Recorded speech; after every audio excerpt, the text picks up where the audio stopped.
গত কয়েকদিনের আন্দোলন ও হত্যাকাণ্ড ঢাকতেই সরকার জামাত শিবিরের রাজনীতি নিষিদ্ধ করছে বলে দাবি গণতন্ত্র মঞ্চের। রাজধানীতে এক প্রতিবাদ সমাবেশে দলটির নেতারা আরও বলেন, জুলুম নিপীড়ন করে যৌক্তিক আন্দোলনকে রুখে দেয়া যাবে না। কোটা সংস্কার আন্দোলনে হতাহতের প্রতিবাদে রাজধানীতে বিক্ষোভ ও প্রতিবাদ সমাবেশ করেছে গণতন্ত্র মঞ্চ। এ সময় ঘোষণা অনুযায়ী প্রথমে পুরনো পল্টন মোড়ে নেতাকর্মীরা জড়ো হলে আইন শৃঙ্খলা বাহিনীর বাধায় সেখান থেকে সরে বিজয়নগরে কর্মসূচি পালন করেন তারা। এ সময় মঞ্চের নেতারা বলেন, আন্দোলনকে এখন বিরোধী দল দমনের হাতিয়ার করেছে ক্ষমতাসীনরা।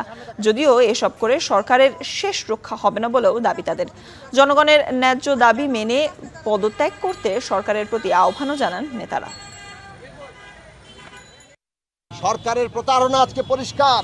তারা সমস্ত আন্দোলনকে ধ্বংস করতে চায়।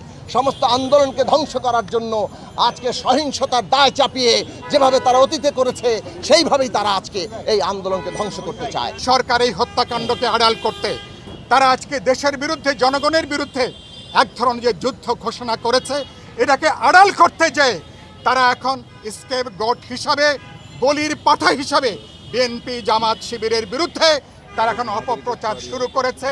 ইতিমধ্যেই জামাত এবং শিবিরকে নিষিদ্ধ করবার তারা সিদ্ধান্ত নিয়েছে সন্ত্রাস দমনের আইনে।